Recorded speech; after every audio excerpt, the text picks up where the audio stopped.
کی جاتی ہے وہ پہلے سے زیادہ سامنے آتی ہے۔ وجہ یہ ہے کہ دنیا کے مظلوموں کا آخری کوئی سہارا ہے تو کربلا ہے۔ کربلا سرداروں کی نمائندگی کرتا ہے، نوکروں کی نمائندگی کرتا ہے، سفید رنگ والوں کی نمائندگی کرتا ہے، سیاہ رنگ والوں کی نمائندگی کرتا ہے، ماں کی نمائندگی کرتا ہے، بہن کی نمائندگی کرتا ہے، بیٹی کی نمائندگی کرتا ہے، بیٹے کی نمائندگی کرتا ہے، بیوی کی نمائندگی کرتا ہے۔ معاشرے میں جتنے رشتے ہیں ان تمام رشتوں کی نمائندگی آپ کو کربلا میں ملے گی۔ جس رشتے سے تم تعلق رکھتے ہو، اگر تم ہدایت چاہتے ہو، رہنمائی چاہتے ہو، تو رسول اللہ نے فرما دیا ان الحسین مصباح الہدی و سفینۃ النجات، کہ میرا حسین چراغ ہدایت ہے، میرا حسین سفینہ نجات ہے۔ اگر ہدایت چاہتے ہو، جس شعبہ سے تعلق رکھتے ہو، جو بھی تمہارا مقام ہے سوسائٹی میں، تمہیں حسین رہنمائی کرتا ہوا نظر آئے گا۔ احسان گرامی، بس یہی عرض کرنا ہے، حسین کا باپ کل ایمان ہے، علی ابن ابی طالب، جس کے بارے میں رسول اللہ نے یہ فرمایا تھا، رسول اللہ نے یہ فرمایا تھا کہ الحق مع علی وعلی مع الحق، اللہم ادر الحق حیث ما دار علی۔ اور دنیا والوں، علی حق کے ساتھ ہے، حق علی کے ساتھ ہے۔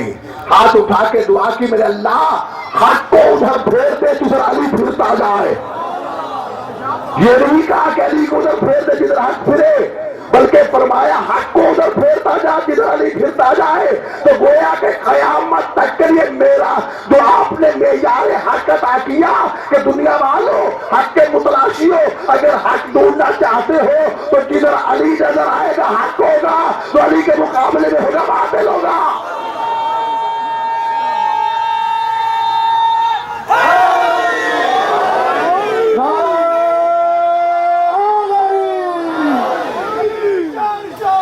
حسین بادشاہ، حسین بادشاہ، ایسا نگرانی۔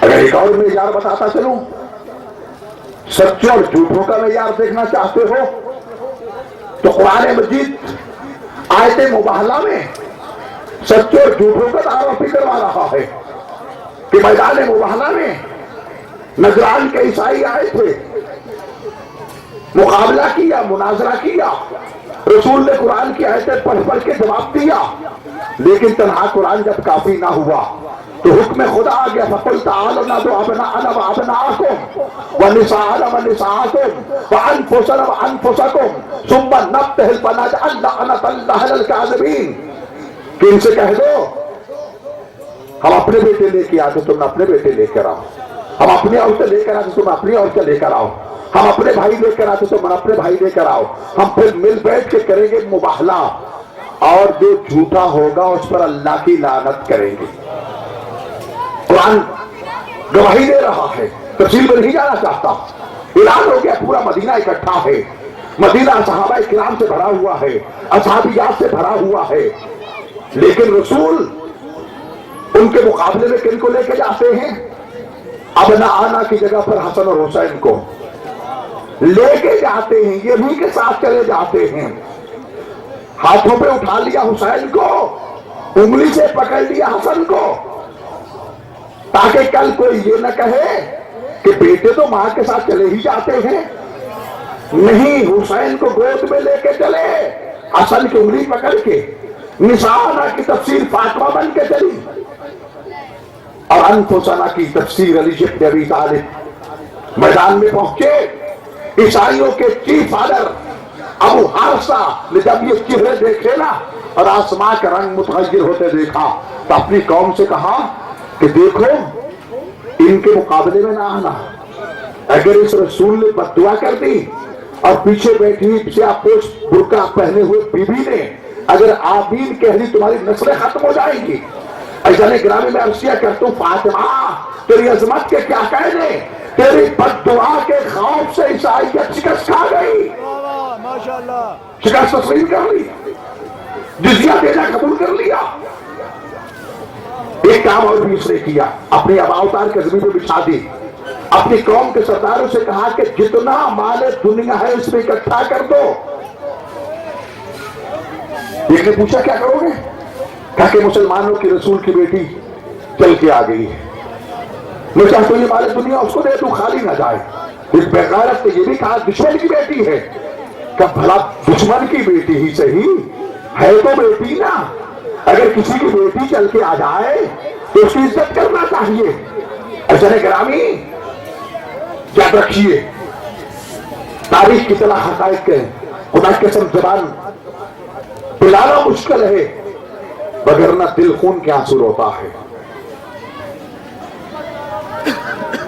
تلخ حقیقتوں کو برداشت کر کے ہم چاہتے ہیں کہ ایک دوسرے کے بازو میں بازو ڈال کے آگے چلے، دشمن کا مقابلہ کرے، وگرنہ تلخ حقائق اگر کھول دیے جائیں انسان کے ضمیر جو ہے وہ زندہ ہو جاتے، مردہ ضمیر جاگ جاتے۔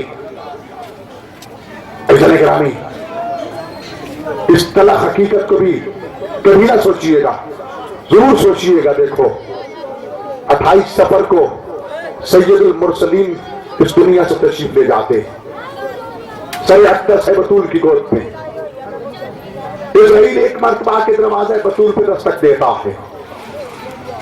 کون؟ مسافر دور سے آیا ہوں، اس نے باریابی چاہتا ہوں، سید المرسلین کی زیارت کا شرف حاصل کرنا چاہتا ہوں۔ مسافر چلا جا، میرے بابا کی طبیعت ناساز ہے، پھر کبھی آ جانا۔ تھوڑی دیر کے بعد پھر دستک ہوتی ہے، کون ہو؟ مسافر دور سے آیا ہوں، اس نے باریابی چاہتا ہوں، کہ واپس چلے جو، میں نے نہیں کہا میرے بابا کی طبیعت ناساز ہے۔ تیسری مرتبہ پھر جب دستک ہوئی نا، اور پھر بھی نے یہی کہا کہ میرے بابا کی طبیعت ناساز ہے، چلے جاؤ پھر کبھی آنا۔ ساتھ ہی بطول کی آنکھوں سے آنسو بہ نکلے، جب گرم گرم آنسو رسول اللہ کے چہرے پہ پڑے نا تو رسول آنکھیں کھول کے کہتے بیٹا فاطمہ میری زندگی میں تمہیں کس نے رلا دیا؟ بابا ایک شخص سے بار بار دستک دے رہا ہے، میں نے بار بار کہا کہ واپس چلے جاؤ پھر کبھی آ جانا، وہ واپس نہیں جا رہا۔ اس وقت رسول اللہ فرماتے فاطمہ جانتی ہو یہ دروازے پہ اجازت مانگنے والا کون ہے؟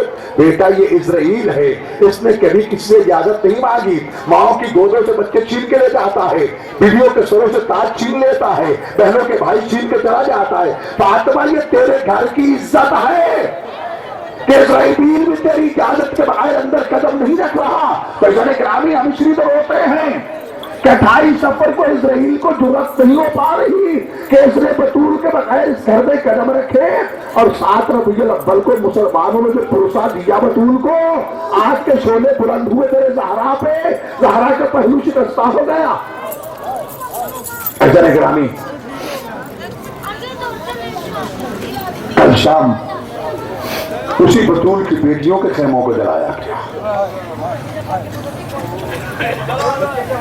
اسی بطول کے بیٹوں کو قتل کر دیا گیا۔ قتل کرنے والے کلمہ گو تھے، روایات پر 18,000 حافظ قرآن تھے، تو لہذا صرف نمازوں کو نہ دیکھ لینا۔ حضرت امام جعفر صادق علیہ السلام ارشاد فرماتے ہیں کسی کو زیادہ نمازیں پڑھتے ہوئے روزہ رکھتے ہوئے دیکھ کے فیصلہ نہ کر لینا کہ وہ کس کردار کا مالک ہے، اسے معاملہ کر کے دیکھو، اسے معاہدہ کر کے دیکھو، اگر وہ اپنے معاہدے میں پکا ہے تو پھر تو ٹھیک۔ اور مسلمانوں جب ہم نے اشہد ان لا الہ الا اللہ اشہد ان محمد رسول اللہ پڑھ لیا تو گویا کہ ہم نے اللہ کے ساتھ معاہدہ کیا، اللہ کے رسول کے ساتھ معاہدہ کیا۔ یہ معاہدہ ہم سے کیا تقاضا کرتا ہے کہ کسی بے گناہ کو قتل نہ کرو۔ جو تمہاری اسلامی حکومت میں یہودی عیسائی بھی ہے، غیر مسلم بھی ہے، بت پرست بھی ہے، کافر بھی ہے تمہارے ملک کا باشندہ، اس کا جان مال خون بھی محفوظ ہے، خبردار اس کو تجاوز نہ کرنا۔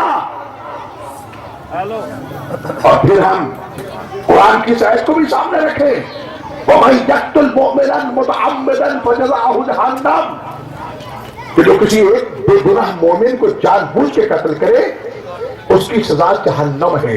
وہ مسلمانوں خود گھر جا کے سوچنا اور فیصلہ کرنا۔ قرآن تو اٹل قانون دے رہا ہے کہ کسی ایک مومن کا قاتل جہنمی ہے، تو کیا حسین کا قاتل جنتی بن جائے گا؟ کہ رسول زادیوں کا قاتل جنتی بن جائے گا؟ نہیں، خدا اپنے قانون تبدیل نہیں کرتا، اس لیے ہم یہ اشیاء کرتے ہیں۔ خدا را پہچانو حسین کون ہے اور یزید کون ہے۔ نصیب اپنا جبر نہیں ہے۔ آپ کو یزید پسند ہے بسم اللہ، کسی کو حسین پسند ہے تو حسین کا دروازہ کھلا ہے۔ حسین تو اتنا کریم ہے کہ وہ ہر جو بطول زادیوں کو مجبور کر کے کربلا کے لکدک صحرا میں لے کے آیا تھا، جب صبح عاشور نادم ہوا، آ کے توبہ کی تو بھائی کہہ کے اپنے سینے سے لگا لیا۔ بطول کی بیٹیوں نے بھائی کہہ کے سلام بھیجوا دیے۔ دروازہ حسین پہ پہنچا تو ہر جنتی بن چکا ہے۔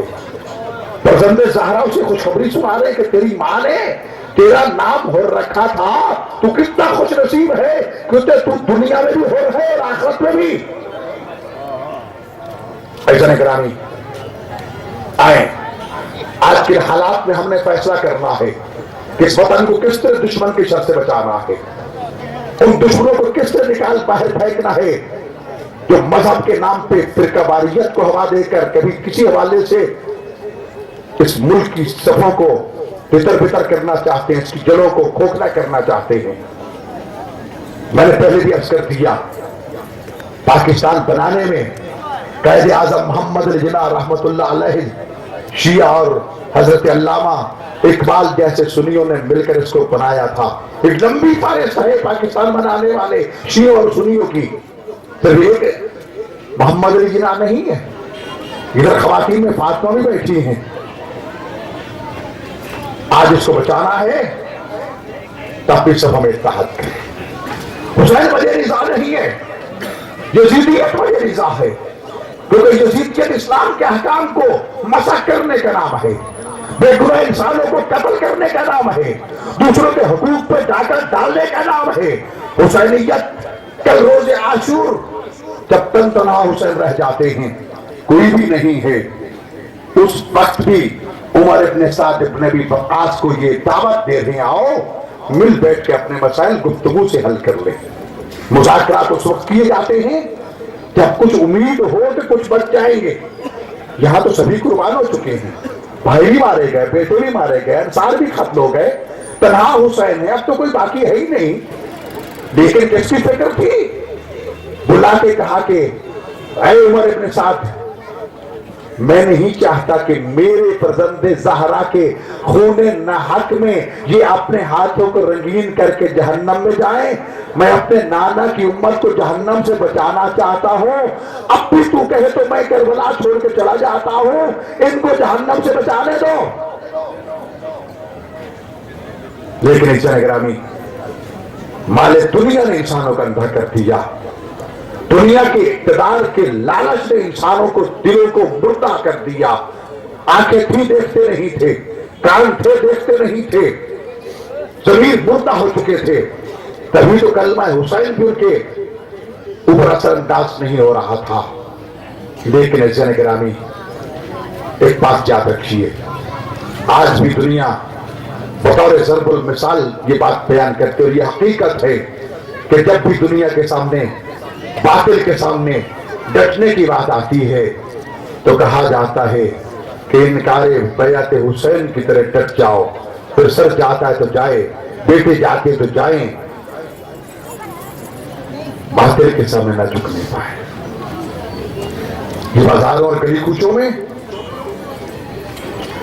مظلومیت کا پرچار کرنے کے لیے، پیغام حسینیت پہنچانے کے لیے، اور یہ شعار حسینیت ہے، زلزلہ شعار حسینیت ہے، علم شعار حسینیت ہے۔ ایک بات عرض کرتا تو عزیزان گرامی، قرآن فرماتا ہے ان الصفا والمروہ من شعائر اللہ، صفا اور مروہ اللہ کی نشانیاں ہیں۔ کیا پتھر، چٹانیں، پہاڑ جن کو اللہ کی نگاہ منتخب کر لے وہ اللہ کی نشانیاں بن جاتی ہیں۔ مقام ابراہیم علیہ السلام اللہ کی نشانی ہے، جسے دیکھ کے اللہ کی عظمت کو انسان یاد کرنے پر مجبور ہو جاتا ہے۔ تو اللہ فرماتا ہے وَمَن يُعَظِّمْ شَعَائِرَ اللَّهِ فَإِنَّهَا مِن تَقْوَى الْقُلُوبِ، جو اللہ کی نشانی اور شاعر کا احترام کرتا ہے، یہی چیز تو تقویٰ کی قریب پہنچا دیتی ہے دلوں کو۔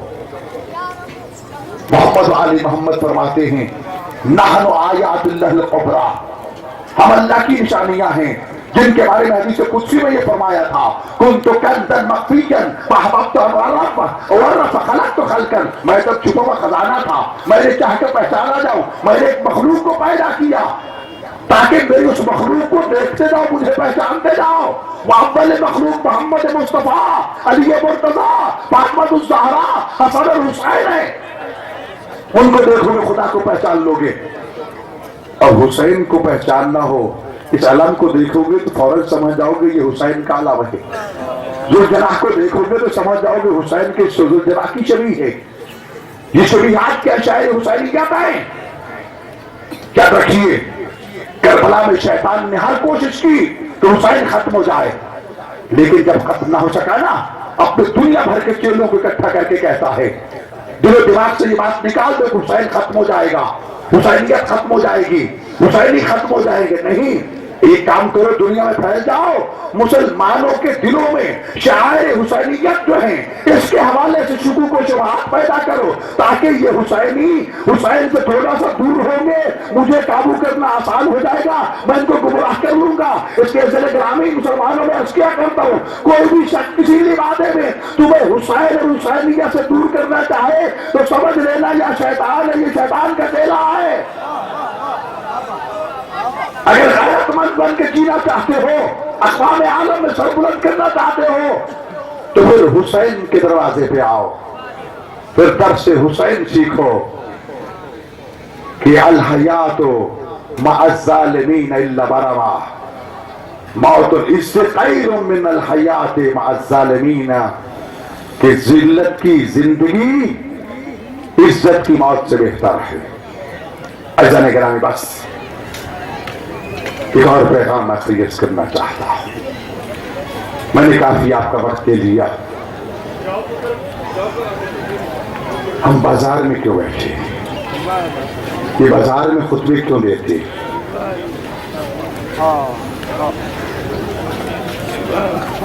یزید نے بازار شام کو تماشائیوں سے بھر رکھا تھا، یہ بطول زادیوں کا تماشا دیکھو، اعلان کر رکھا تھا کہ باغی قتل ہوئے، لیکن اس بازار کے نجس ماحول کو بنت علی کے ایک ہی جملے نے، حضرت زینب سلام اللہ کے خطبے کی یہ کلمات ہیں کہ جب پورے بازار سے کہا نا ہو بازار والوں خاموش ہو جاؤ، بنت علی کا حکم نہ صرف انسانوں نے سنا اور سمجھا، نہ صرف حیوانوں نے سمجھا، بلکہ روایت کی لفظ اور بیوی کی زیارت کے یہ کلمات ہیں کہ اونٹوں کے گلوں میں بندھی ہوئی لوہے کی گھنٹیوں میں بھی بنت علی کی بات کو سنا، سمجھا اور خاموشی اختیار کر کے بتا دیا کہ ہم آل محمد کے حکم کے تابع ہیں۔ اور پھر اس بازار میں بنت علی نے خطبہ دیا تھا کہ تمہاری بیٹیاں تو گھروں میں بیٹھی ہیں، رسول زادیوں کو بازاروں میں لے کے آئے ہو۔ زینب نے پیغام پہنچایا۔ عزیزان گرامی، آج 11 محرم ہے، بس چند کلمے عرض کرنے ہیں۔ کسی کا کوئی قتل ہو جائے نا تو شہر والے آ کے پرسہ دیتے، محلے والے، دور دور کے لوگ، لیکن یزیدیوں نے بطول کی بیٹیوں کو کیسے پرسہ دیا؟ کل تو اس وقت شام غریبہ تھی، خیموں کو آگ لگا کے بطول زادیوں کی چادریں چھین لی، جنہوں نے دنیا کو پردہ سکھایا تھا ان کے سروں سے چادریں چھینی، لیکن بیویوں نے آرام سے وہ چادریں نہیں دی۔ کنیزہ نے زہرا ایسے نہیں ہے کہ ادھر آئے اور چھین لی، نہیں، علماء فرماتے ہیں کہ بیویوں نے چادروں کو اپنے دانتوں میں دبا رکھا تھا، دونوں ہاتھوں سے پکڑ رکھا تھا۔ بے غیرتوں نے جب چھیننے کی پوری کوشش کی، چادر نہ چھینی تو پھر نیزے مارنا شروع کر دیے، پھر تلواریں مارنا شروع کر دی۔ جب بیویوں کے ہاتھ اور سر زخمی ہونا شروع ہوئے تب جا کر کہیں بیویوں کے سروں سے چادریں چھنی، اور اتنا ارمان ہوا زینب کو کہ نجف کی طرف منہ کر کے اپنے بابا کو مخاطب کر کے کہتی یا آبادا وحجابا، اے بابا تیری زینب کے سر سے چادر چھن گئی۔ اور آج 11 محرم کو بطول زادیوں کے ہاتھوں میں رسیاں ڈال کے، رسیاں میں تو ہاتھ سامنے کر رہا ہوں، روایت میں کہ پیچھے ہاتھ باندھے تھے، بے پلال اونٹوں پہ سوار کیا تھا، سجاد کے گلے میں تاؤک تھے، پاؤں میں بیڑیاں اور گلے میں خاردار تاؤک، اور اسی زنجیر میں 4 سالہ باقر کو بھی قید کیا تھا۔ عزیزان گرامی، تم سنتے رہتے ہو کہ سجاد کربلا سے کوفہ اور کوفہ سے لے کر رکوع کی حالت میں چلتے گئے۔ وجہ کیا تھی کہ باپ اور بیٹا دونوں ایک ہی رسی میں قائد تھے۔ سجاد کا قد بڑا تھا، باقر 4 سال کا بچہ قد چھوٹا تھا۔ جب سجاد کمر سیدھی کرنے لگتے نا تو علی جناب باقر کے گلے کی رسی تنگ ہو جاتی، پاؤں کی تلیاں زمین سے اٹھ جاتی، رو کے کہتے بابا گردن جھکا لو، میرا گلا گھٹا جا رہا ہے۔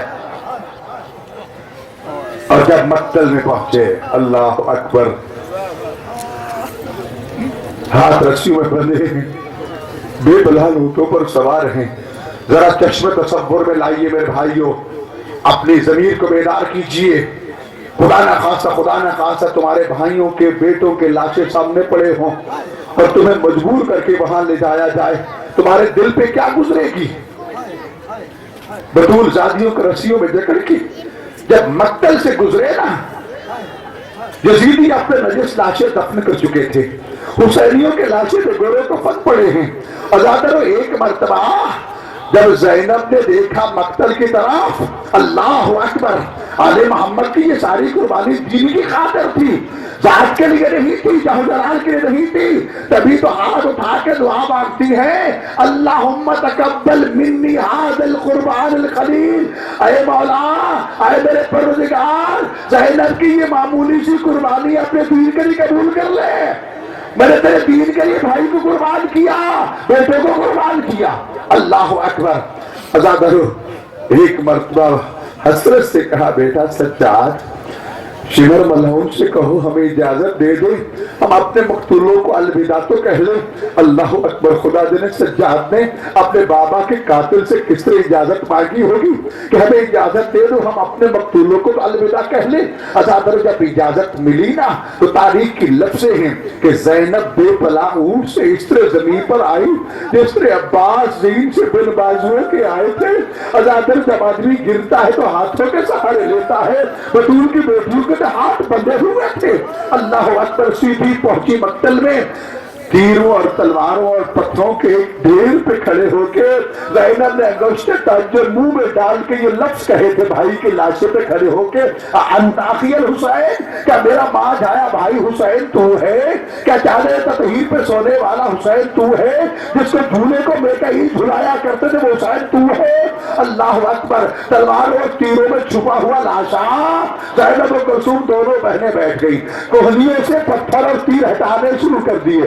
وہاں تیروں اور تلواروں کی وجہ سے بیویوں کی کوہنیاں زخمی ہو گئی۔ جب تیروں تلوار کچھ ہٹا چکے نا تو سامنے جب علی حسین کا لاشا آیا، کئی حصوں میں تقسیم لاشا، ایک مرتبہ رخ پھر گیا زینب کا مدینہ کی طرف، اپنے نانا کو مخاطب کر کے کہا، واجبتا صلی علیہ کا ملائکۃ السبع، وہ نانا تیری نماز جنازہ اللہ کے فرشتوں نے پڑھی تھی، وہذا حسین مقطع العظام مرمل بالدماء مصلوب الامامۃ والرضا، او نانا تیری نماز جنازہ اللہ کے فرشتوں نے پڑھی تھی، تیرا یہ نواسا حسین جس کا گلا کاٹا جا چکا، جس کا جسم ٹکڑے ٹکڑے ہو چکا، جس کا لاشا خاک و خون میں گلتا، جس کے بدن سے کپڑے بھی ظالموں نے چھین لیے۔ اللہ اکبر۔ نگراہی بس ایک ہی جملہ عرض کرنا چاہتا ہوں، ایک مرتبہ زینب نے اپنے بھائی سے یہ پوچھنا شروع کر دیا، بھیا اینا راسو کا، بھیا تیرا سر کہاں گیا، تیرا کمر بند کہاں گیا، تیری ہاتھ کی انگوٹھی کہاں گئی، تیرا لباس کہاں گیا؟ حسین کے کٹے ہوئے گلے سے آواز آئی، شمر ملعون سر کاٹ کے لے گیا، جمال ملعون نے انگلی کاٹ لی، فلاں میرا لباس لے گیا۔ زینب تو نے اتنا مجھ سے سوال کر لیے، مجھے ایک ہی بتا دے، اینا رداؤں کے، تیری چادر کہاں گئی؟ بیوی روک کہتی ہے، بھیا ادھر اعلان والا قد قتل الحسین بکربلا، اے دنیا والو حسین کربلا میں پیاسے شہید کر دیے گئے. ادھر یہ اعلان ہوا لوٹو تبرکات علی و بطول کو اللہ نے گرامی قیدی بنا کے لے چلو آل رسول کو. بھیا خیموں کو آگ لگا دی گئی, میں تیرے سجاد کو بچاتی رہی, میں تیرے یتیموں کو اکٹھا کرتی رہی.